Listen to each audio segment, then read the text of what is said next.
Olá, bem-vindos a esta nossa análise. Hoje a gente vai pegar dados bem complexos e transformar tudo isso em um formato muito claro. O nosso foco aqui é responder uma questão vital: como nós podemos manter a nossa relevância e encontrar um significado profundo no trabalho, exatamente agora, no momento em que a inteligência artificial automatiza cada vez mais as nossas tarefas de rotina. Existe uma transformação imensa acontecendo nos escritórios e nas fábricas do mundo todo. E olha, compreender essa mudança não é só uma questão de se adaptar, é literalmente uma questão de sobrevivência profissional para todos nós. Pensa bem na pressão intensa que a gente vive nessa atual era tecnológica.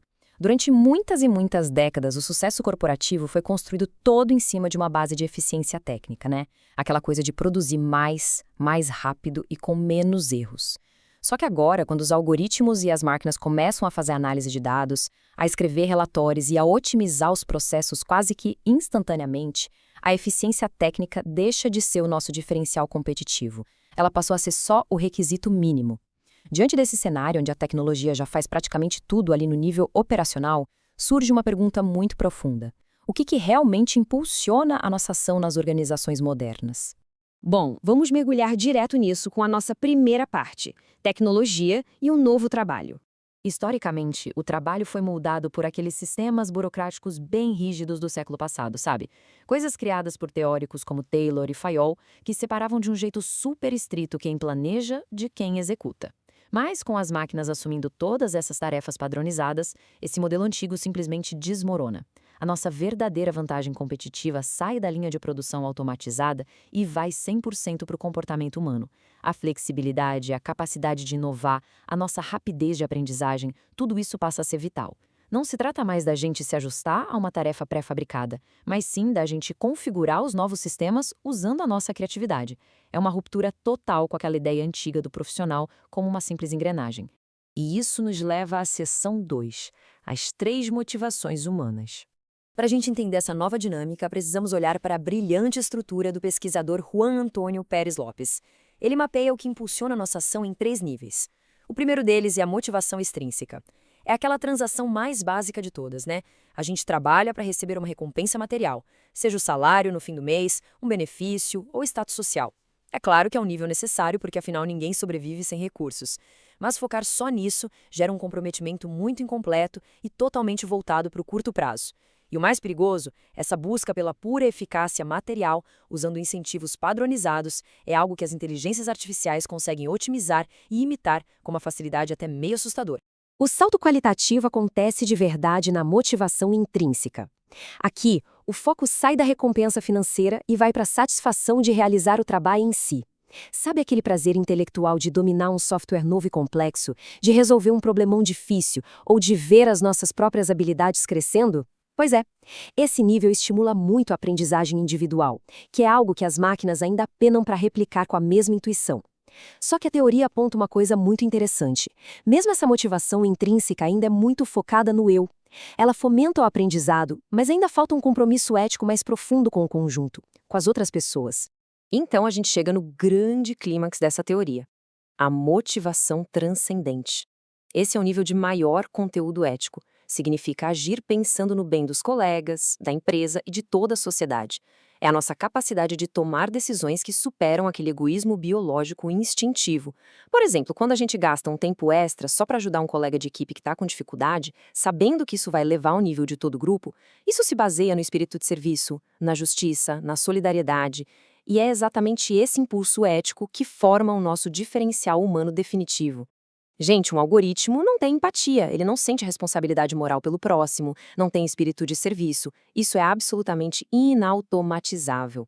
E essa tabela ilustra isso de um jeito brilhante ao mapear os arquétipos de quem está no comando. Olha só, o gestor que se apoia só na motivação extrínseca atua como um mero estrategista, focado só no imediato. Aquele que tenta prover tarefas desafiadoras é o executivo. Mas a liderança de verdade, aquela que é capaz de gerar unidade e uma confiança mútua que dura para sempre, exige dominar esse nível transcendente. É só inspirando as equipes através de motivos mais profundos, voltados para o bem comum, que se forma um autêntico líder. Alguém capaz de conduzir as pessoas com firmeza no meio de todas as tempestades corporativas. Vamos avançar agora para a nossa terceira parte, o diferencial ético. Fica muito claro que a resposta para o nosso futuro não está em tentar ser mais rápido que o computador, mas sim em sermos mais humanos. Essa distinção que os autores fazem entre uma simples empresa e o que eles chamam de instituição é reveladora.